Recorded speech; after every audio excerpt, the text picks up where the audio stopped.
지피지기면 백전불태라고 했습니다. 적을 알고 나를 알면 100번 싸워도 위태롭지 않습니다.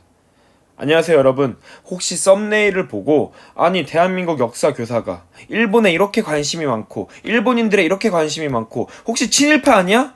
라고 오해를 하실까봐 요 이제 손자병법에 나오는 말을 이렇게 첫 화면에 제시를 했는데요.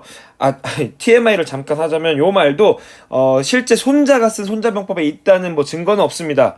다만 우리가 지금 접하는 손자병법은 중국 삼국지에 여러분 조조 아시죠? 조조가 새롭게 정리한 이제 손자병법에 나와 있는 이제 그런 표현이라고 이제 알려져 있는데요. 자, 많이 들어보셨을 거예요. 뭐 백전백승으로 잘못 알고 계신 분들 이제 있을 거고 백전불패로 알고 계신 분도 있을 텐데 요게 맞는 표현이고 저는 이렇게 생각을 하거든요. 여러분, 여기서 말하는 적을 알고 할 때 적은 지금 저는 일본을 말하는 거예요. 저는 일본을 싫어합니다. 아니요. 조금 더 나아가서 일본의 정치인들을 싫어하고요. 우리나라를 침략했던 사람들을 싫어하고요. 전쟁을 일으켰던 사람들을 싫어하고요. 그리고 지금 일본의 국회를 이끌고 있는 아베 신조를 싫어합니다. 다만 우리가 역사를 배우는 관점을 조금 대다수의 민중 입장에서, 백성들 입장에서 요런 정치권의 이러한 결정, 장군들의 이런 선택 이런 거에 휘둘리지 않고 우리 백성의 입장에서 정말 약자의 입장에서 생각을 하면 어떨까라는 것을 이제 조금 더 강조를 하고 싶어서 썸네일을 그렇게 만들어 봤습니다. 일본의 국민들은 이런 생각을 가지고 있고 정치인들은 이런 생각을 가지고 있고, 그래서 우리가 정말로 일본을 정정당당하게 이기고, 물론 일본에서 하지 못한 부분들 여전히 뭐 여러 가지 이제 침략에 대한 사과 같은 거 당연히 선행해야 되겠죠. 그런 것들에 대해서 우리가 현명하고 똑똑하게 대처하기 위해서 역사를 공부한다라고 생각합니다.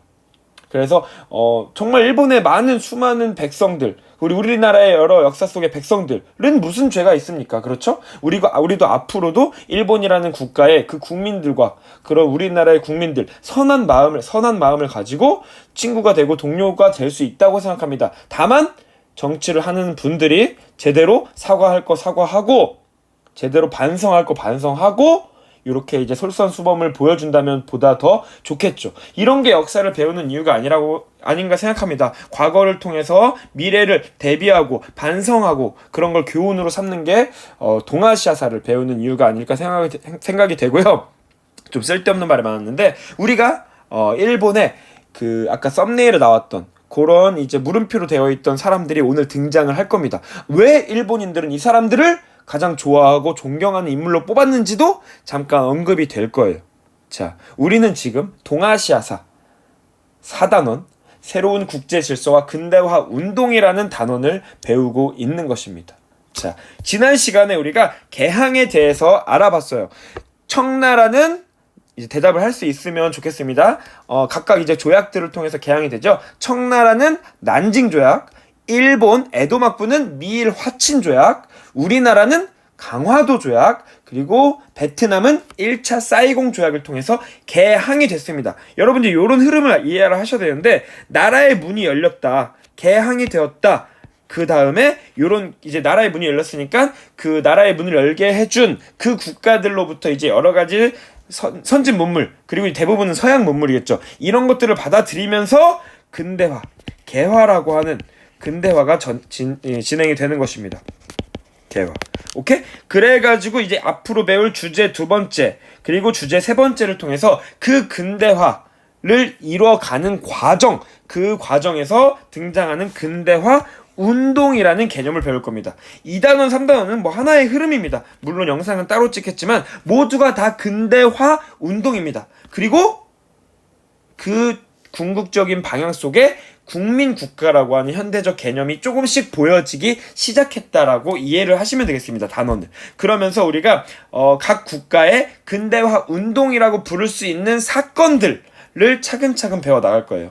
먼저 청나라 얘기부터 이제 하겠지만, 자, 고전에 이제 근대화 운동을 공부하는 팁, 여러분들한테는 시험도 중요하니까요. 그쵸? 그걸 좀 안내를 해주면, 먼저 각각 운동, 근대화 운동의 그 명칭이 이제 중요하겠죠. 그 명칭을 확실하게 이제 구분을 할 줄 알아야 되고요. 그 근대화 운동을 이끌었던 사람들을 선생님이 계속해서 제시를 해줄 겁니다.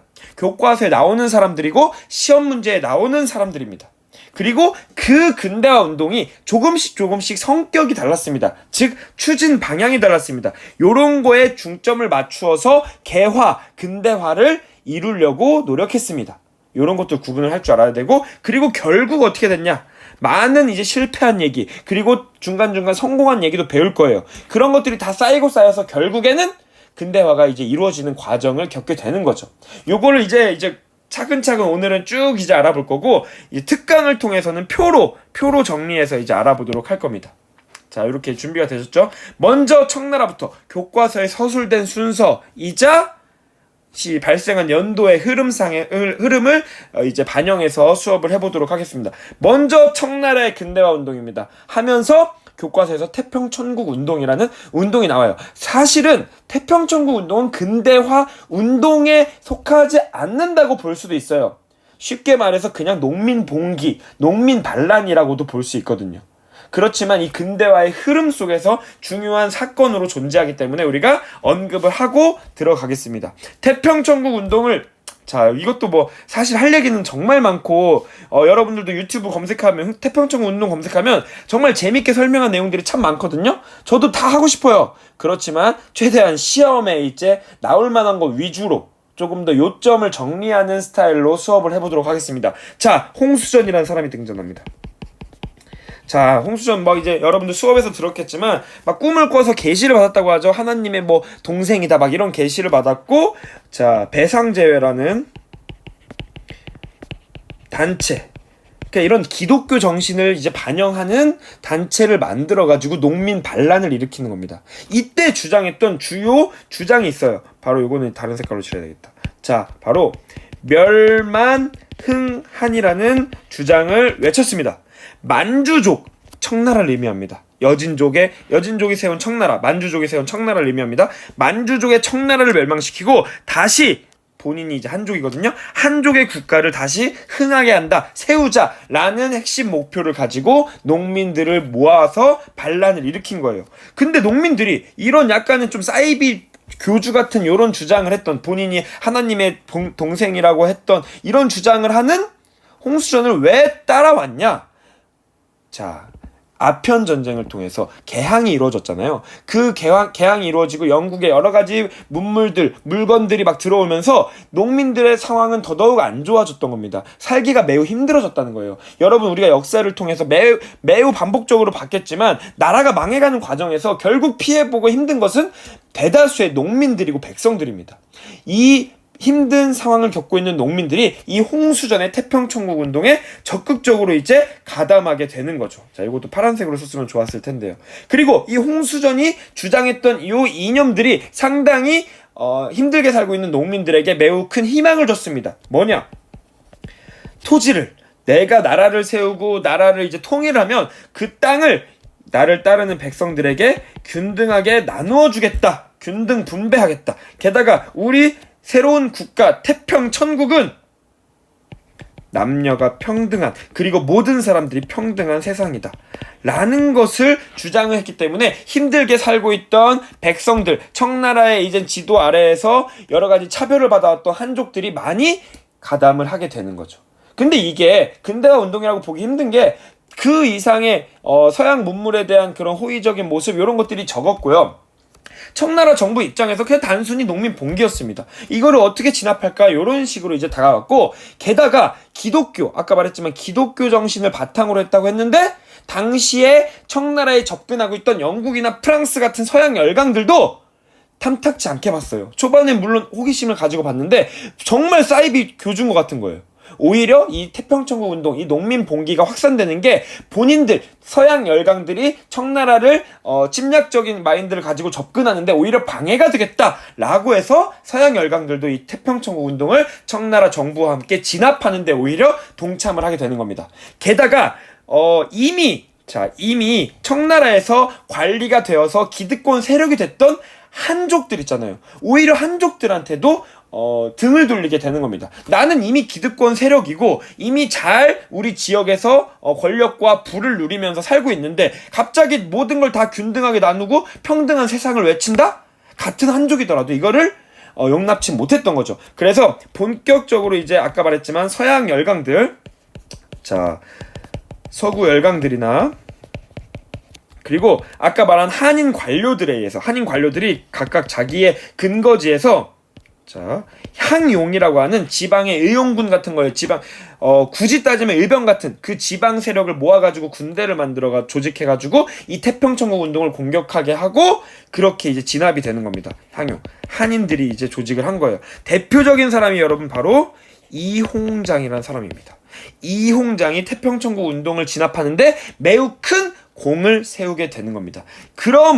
그러면 그렇게 되면서 이홍장이 그 다음 청나라의 근대화 운동에서 아주 중요한 역할을 하게 되는 거예요. 이렇게 태평천국 운동을 마무리하겠습니다. 그 이홍장이 여기서 이름을 좀 널리 알리고요. 청나라 정부로부터 그래 네가 한번 주도해서 네가 생각하는 근대화 운동을 추진해봐라 라고 했던 게 바로 양무운동입니다. 아까 말했지만 자 주도했던 중심 인물 이홍장 그리고 증국번 같은 한인 관료들, 자 증국번이에요. 같은 한인 관료들이 중심이 되어서 서양의 무기를 적극적으로 받아들이자라고 하는 양무운동을 추진하게 되는 겁니다. 이 사람들을 여러분 양무파라고도 부릅니다. 그리고 이건 좀 TMI지만 당시에 이제 정권을 잡게 된 공친왕이라는 사람도 이 양무운동을 지지를 했고요. 요 사람들이 이제 서양 문물을 받아들이자 아편 전쟁을 겪고 보니까 쟤들이 센 거는 확실히 인정을 해야 된다. 받아들일 건 받아들이고 우리도 강해지자라는 겁니다. 즉 군사력을 강화시키는 게 가장 주 목적이었던 거죠. 그러면서 여러 가지 군수 물품을 만드는 공장 같은 것도 세우고요. 대표적으로 교과서에 아마 나올 텐데 적어드리는 게 낫겠네요. 금릉기기국이라고 하는 여러 가지 무기 같은 걸 만드는 공장을 만들고요. 그리고 기선회사, 아주 큰 전투함을 만드는 그 배를 만드는 회사 같은 것도 설립을 하고요. 그리고 바다에서 아편전쟁에서 완전히 영국한테 졌잖아요. 그쵸? 그런 거에서 이제 반성을 하고 해군 같은 것도 만들어서 군사력을 강화시켜 나가는 거죠. 요때 그래서 북양 함대, 남양 함대, 복권 함대 이런 아주 이제 강력한 모습을 지향하는 해군이 만들어지게 되는 겁니다. 요런 것들을 다 이홍장 증국번 같은 이제 한인 관료들 양무파가 이끌게 되는 거죠. 오케이? 그런데 여기서 이제 시험에서 중요한 게 나옵니다. 이 양무운동의 가장 기본적인 이념이 이제 등장합니다. 바로 중체서용이에요. 중체서용이라고 하는 정신을 바탕으로 양무운동이 진행이 됩니다. 요 말뜻이 참 중요한데, 자, 중국의 정체성은 유지하면서 서양 것들은 활용만 하자, 이용만 하자라는 겁니다. 이게 뭘 의미하느냐? 서양과의 계약을 통해서 많은 것들을 받아들이긴 하는데 그들의 제도나 이런 부분에서 또는 정신, 문화 이런 것들의 개혁은 하지 않고 단순히 기술적인 면 서양의 무력 또는 무예 이런 싸울 무자거든요. 요런 것들만 받아들이자라고 하는 겁니다. 요런 것들이 이제 앞으로 배우겠지만 이 양무운동이 그 이상으로 성공하는데 한계점을 보이게 되는 거죠. 또한 이런 개화 정책은 우리나라 이제 일본에서도 그렇고 조선에서도 마찬가지로 보게 될 텐데 당연히 그 기존의 세력들한테 보수파라고 하죠. 보수파들에게 견제를 당연히 받게 되고요. 너무나 이렇게 진보적으로 근대화를 이뤄가는 과정에 거부감을 느끼는 거죠. 보수파들의 방해로 조금 이제 차질을 빚고요. 또 하나 이런 이홍장 증국번의 이런 양무운동이 그냥 지방에서의 개혁에 그치고 이 이홍장이 그 이상으로 성장하지 못해가지고 각 지방에서의 개혁 정도로만 남아 있었다는 거. 그냥 지역 세력으로서의 이제 그 한계가 있었다라는 겁니다. 이 청나라 전체의 균형 있는 근대화를 이루지는 못했다라는 거. 자, 균형 발전이라고 할게요.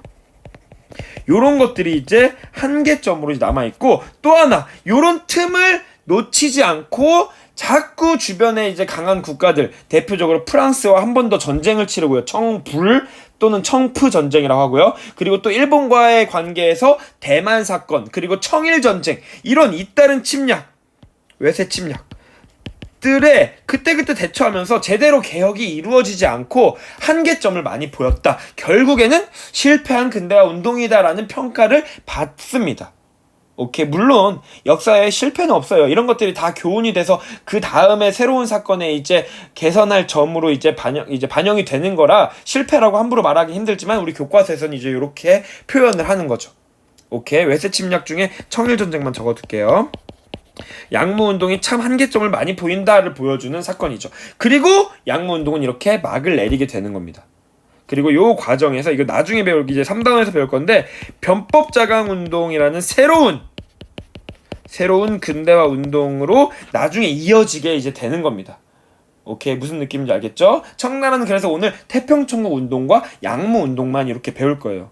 자, 요 빨간색으로 중체 사용만 말했는데 아까 말했지만 사람 이름들 정말 중요하고요. 금릉기기국, 북양함대, 해군을 창설했다. 요런 것들이 시험의 사료로 이제 등장할 거고 객관식 보기로 등장할 겁니다. 그 다음은 일본입니다. 일본은 미일 화친조약, 미일 수호통상조약을 통해서 미국의 여러 가지 선진 문물을 이제 받아들이기 시작하고 본격적으로 근대화를 이루어 나가죠. 그렇죠. 그리고 일본은 자, 이런 거는 교과서에 생략된 내용이 많은데 미국뿐만 아니라 다양한 서구의 유럽의 서양의 여러 가지 사신들을 파견을 하면서 서양 문물을 발전된 것을 많이 배워오라고 합니다. 그런데 이렇게 이제 근대화를 이뤄가는 과정에서 청나라와 마찬가지로 여러 가지 문제점이 생겨요. 즉 개항 이후에 특히 경제적인 거, 외국의 발전된 문물들이 갑자기 들어오니까 그런 물건들의 이제 물가가 이제 가격이 올라가고 그런 것만 찾고 기존의 상공업에 종사하던 사람들이 많은 피해를 받고 요런 이제 경제적인 혼란이 찾아오게 되죠. 게다가 나아가서 자, 우리 지금 일본이 어떤 시대입니까? 에도 막부죠. 에도 막부. 임진왜란 이후에 이제 수립된 그 에도 막부에서 이제 무사로 있던 특히 좀 하급 무사들이 불만이 심했어요. 아니 우리 왜 이렇게 청나라나 이제 조선도 이제 그렇게 나아가는데 제대로 싸워보지도 않고 흥선대원군도 열심히 싸웠는데 우리는 왜 과감하게 개방적인 태도로 그냥 굴욕적인 태도로 이렇게 개항을 했냐. 이런 것들 마음에 안 든다. 게다가 경제적으로도 혼란스럽고 그래가지고 그냥 에도 막부를 아예 없애버리자. 에도 막부는 진짜 매력이 떨어졌다. 이게 진짜 나라냐. 이렇게 그냥 외세에 이렇게 항복해버리는 게 그러면서 이 하급 무사들을 중심으로 이 에도 막부에 반대하고 또 외세의 침략을 반대하는 요런 움직임이 활발하게 이제 추진이 됩니다. 그런 과정에서 이제 반막부, 반외세 이런 게 이제 에도 막부를 에도 막부를 없애버리자라는 운동으로 이제 확산이 되는 거죠. 그때 이 하급 무사들이 주장했던 여러 가지 이제 생각들이 있는데 첫 번째는 존왕양이라는 이념이에요. 그냥 에도 막부, 쇼군이 다스리는 막부 무너뜨리고 예전에 꽤 오래됐죠. 천황폐하를 중심으로 하는 새로운 국가를 만들자. 왕을 존중하고 양이 오랑캐를 쫓아내자 말입니다. 요런 정신을 바탕으로 존왕양이 운동, 천황을 중심으로 새로운 세력을 이제 만들어 가는 거예요. 근데 요런 이제 생각을 실천을 이루려다 보니까 분명히 외국의 무력, 기술, 무기, 군사력이 센 거는 사실인 거예요. 이런 걸 인정할 수밖에 없었어요. 그래서 반외세의 성격은 조금 옅어지게 되는 겁니다. 그러면서 그래 받아들일 건 받아들여야 되겠다. 우리나라가 강해지고 천황폐하를 중심으로 새로운 나라로 탄생해야 되는 게 더 중요하니까 반외세는 좀 접고 에도 막부를 없애버리는 데에만 조금 더 초점을 맞추자. 라고 이제 주장을 하게 되는 거죠. 요때 이제 등장했던 사람들이 여러분 이것까지는 이제 그냥 사료로만 이제 참고 자료로만 등장할 텐데 사이고 다카모리라는 사람도 있고요. 또 여러분들 자 이토 히로부미가 여기서 등장합니다. 이토 히로부미 바로 아까 말했던 반막부 반외세 운동을 이끌었던 이런 하급 무사 출신들입니다. 이 사람들이 이런 운동 에도 막부를 타도하고자 하는 이런 움직임을 보였다라는 말입니다. 게다가 이 사람들이 아주 중심적으로 이 사람들의 정신적인 아주 이념의 기반이 되었던 게 바로 문명개화론이라는 이념이에요. 요거 같은 경우는 후쿠자와 유키치라는 사람이 주로 주장을 했던 건데 자 일본의 만엔짜리 지폐에도 등장합니다. 후쿠자와 유키치. 자, 일본에서 엄청난 존경을 받는 사람인데 요 사람이 말했던 우리는 방금 청나라 양무운동 기억하십니까? 중체서용 뭐 중국의 정체성을 유지하자, 동양의 정체성을 유지하자, 이렇게 안 하고 완전히 새로운 문명으로 태어날 것이다. 정신적인 거, 문화적인 거, 제도 다 서양식으로 완전히 개조하고 개화해야 된다. 그래서 아시아를 탈피, 벗어나서 입구, 유럽, 여기서 말하는 구가 아까 우리가 서구 열강할 때 구자예요. 유럽이 한자로 구라파거든요. 구라파. 그 유럽으로 나아가자, 서양 세계로 나아갈 것이다 라는 정신을 담은 게 바로 이 문명 개화론인데, 요런 것들이 바로 이 반막부 운동의 중심적인 이념이 되었던 거예요. 그 후쿠자와 유키치부터 사이고 타카모리, 이토 히로부미까지 이런 사람들이 일본에 아주 존경받는 이제 인물이 되는 거죠. 그리고 요런 과정에서 실제적으로 움직여서 에도 막부를 타도하기 위해서, 그리고 에도 막부에 반발하는, 자 요건 지금 좀 TMI입니다. 조슈번이나 뭐 사스마번, 요런 번들, 지금으로 따지면 우리나라로 따지면 도예요. 이 번들의 동맹을 이끌어내서 실제 에도 막부가 타도 없어지는데 가장 큰 역할을 했고, 소설로도 정말로 인기가 많고 유명한 위인으로 취급받는, 위에다 적을게요, 사카모토 료마라는 사람까지 해서 이 에도 막부를 무너뜨리자는 운동에 적극적으로 참여하게 되는 겁니다. 여러분들 썸네일에서 봤던 1위가 바로 이 사카모토 료마입니다. 료마가 간다라는 뭐 소설로 인해서 더 유명하고 일본인 사람들이 가장 존경하는 그 인물 1위에 항상 뽑히는 사람입니다. 아니 이렇게 에도 막부를 없앤 게 과연 가장 그렇게 존경받을 일인가? 라고 여러분들이 생각하시겠죠. 요렇게 에도 막부가 무너지고 당시의 천황이었던 메이지 천황을 중심으로 새로운 국가로 나아가는, 새로운 정부가 수립되는 사건이 바로 메이지 유신이에요. 여러분, 유신이란 말은 우리가 다이카 계신 때도 말했지만 뭔가 새로운 개혁, 새롭게 탄생했다라는 걸 의미하고, 우리가 나중에 현대사에서 우리나라 박정희 정권 때 유신헌법, 유신체제 뭐 그런 느낌을 가진다고 보시면 됩니다. 혁명, 개혁 이런 의미입니다. 알겠죠? 자, 이게 바로 메이지 유신이고, 이 메이지 유신을 시작으로, 자 아까 말했지만 에도 막부가 없어진 거고요. 에도 막부가 없어지고 메이지 천황 중심의 중앙 집권적인 모습을 띠는 새로운 국가로 탄생을 하는 거죠. 자, 천황 주시. 요때 요렇게 이제 막부로부터 이 정권이 천황으로 돌려가는 요 장면을 여러분 우리가 대정봉환이라고도 표현을 합니다. 이런 걸 이끌었던 게 아까 말한 사이고 타카모리, 이토 히로부미, 그리고 사카모토 료마 같은 사람들이죠. 자, 그리고 메이지 유신, 이걸 그러니까 메이지 유신이라는 사건에 포함되는 여러 가지 근대화, 개혁의 내용들이 있습니다. 자, 에도 막부 때부터 있었던 번이라는 개념을 없애고요. 자, 현으로 이제 새롭게 설치를 하는 겁니다. 그리고 이 현이라는 개념이 바로 지금까지 나아오게 되는 거죠. 그 지방 제도를 이렇게 개편을 하고요. 그리고 징병제를 실시해가지고 군사력을 강화하고요.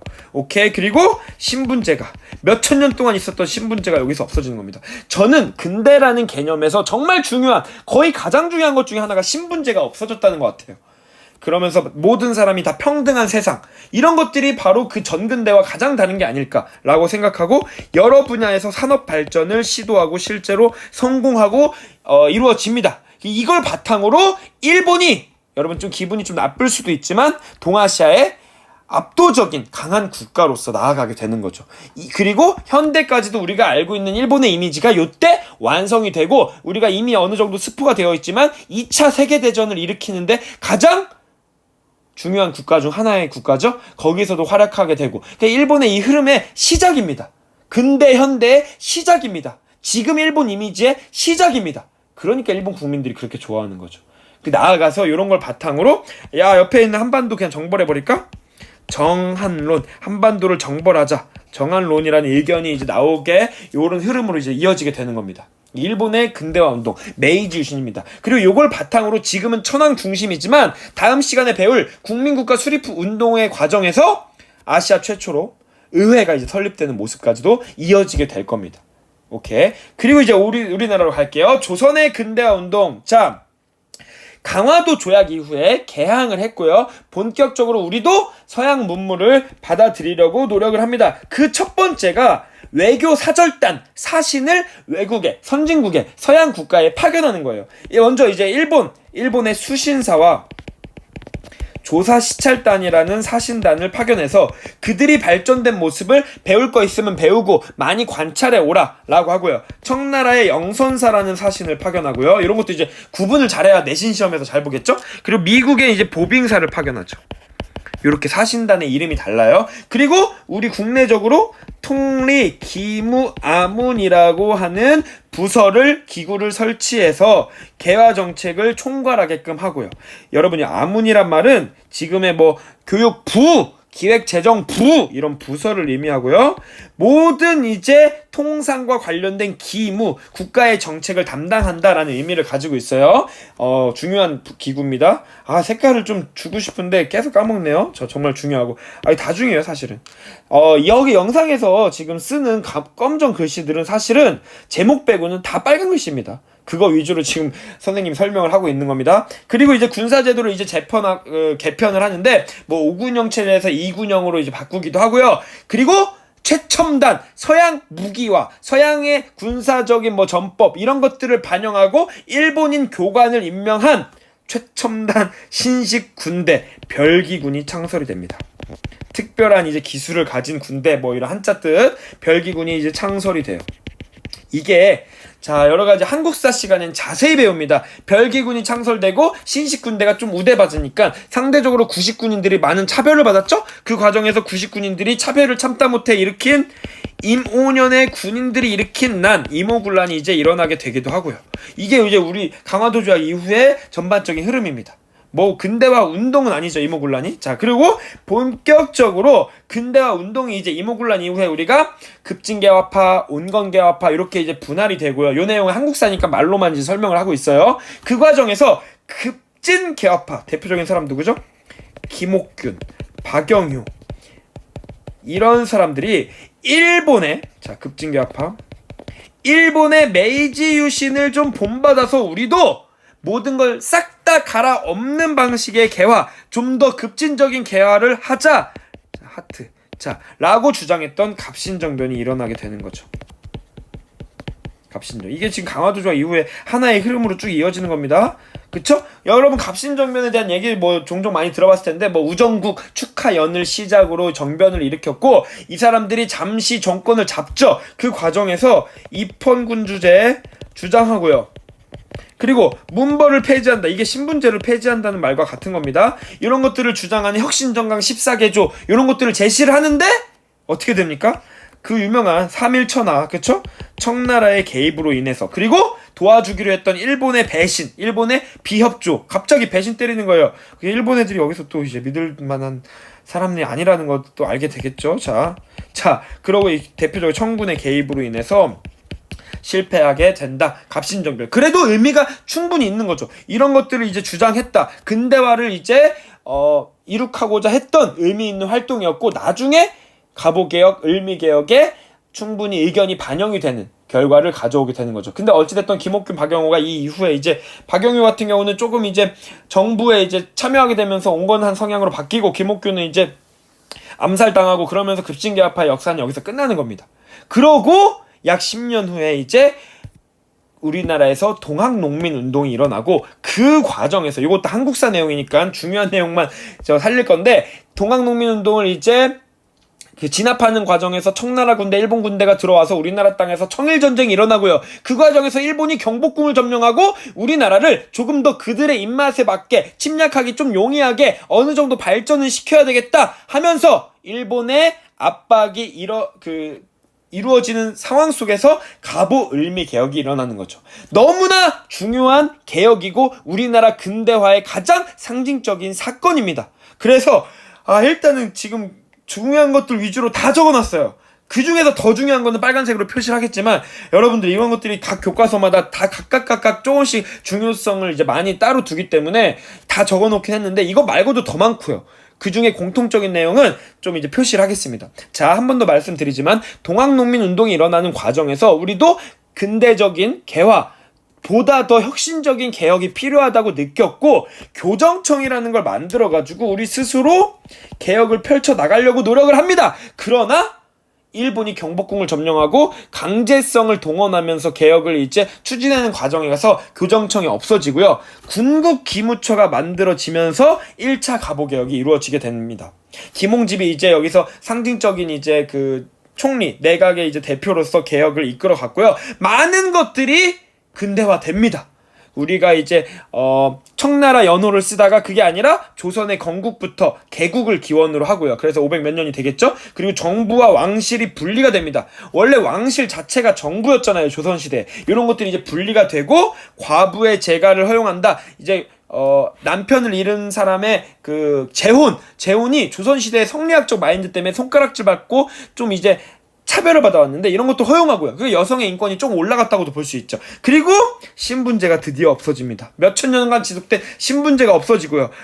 고려 광종 때 만들어진 과거제도가 없어지게 되는 거죠. 이제 서양식 그리고 일본식으로 이제 인재를 채용하고 그런 식으로 사회 모습이 바뀌어 나가는 겁니다. 그리고 우리나라의 조금 이제 전근대적인 문화였던 어린 나이에 결혼하는 조혼 같은 게 금지되고요. 그리고 요것도 빨간색 칠게요. 탁지 아문이라는 곳으로 재정이 일원화됩니다. 여러 군데에서 막 각 지방 관청이나 정부에서도 여러 부서에서 국가의 세금을 거두고 그 경제 정책을 만들어 갔는데 탁지 아문으로 일원화해가지고 지금은 뭐 기획재정부가 만들어진 셈이에요. 일원화되었다. 그리고 은본이 화폐, 은을 가장 중심되는 위치에 화폐로서 인정하고 이제 경제의 중심으로서 이제 결정을 하게 되는 거고요. 이런 것들이 이루어진 게 바로 1차 갑오개혁입니다. 그리고 2차 갑오개혁 때는 김홍집, 박영효, 연립내각 둘이 함께 이제 대표로서 개화 정책을 이끌어 가는데 여기서 가장 중요한 거 바로 홍범 14조입니다.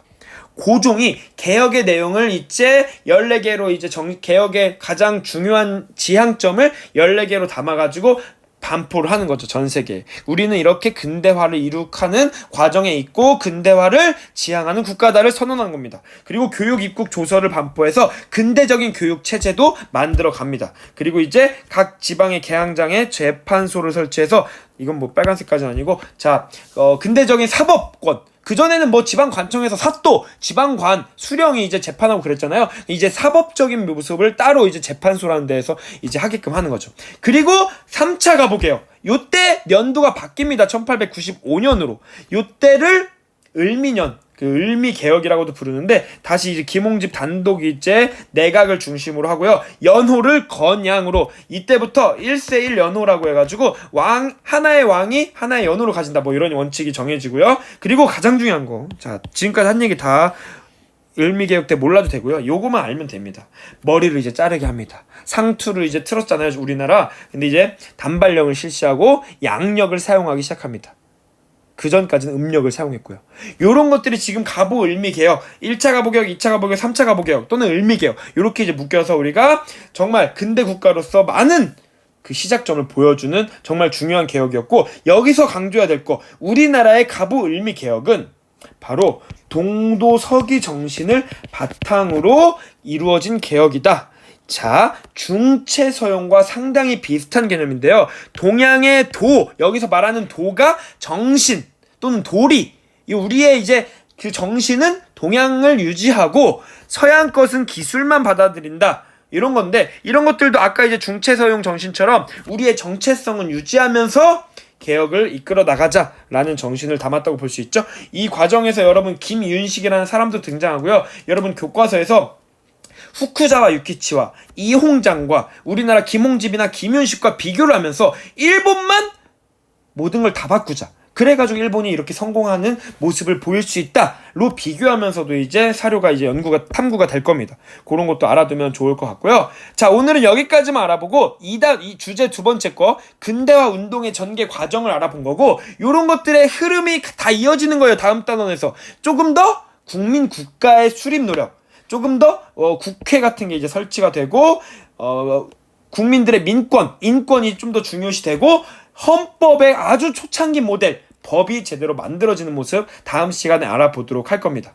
자, 들어주셔서 감사하고요. 정말 역사를 통해서 미래를 대비하는 여러분들이 됐으면 좋겠습니다. 이상입니다. 감사합니다.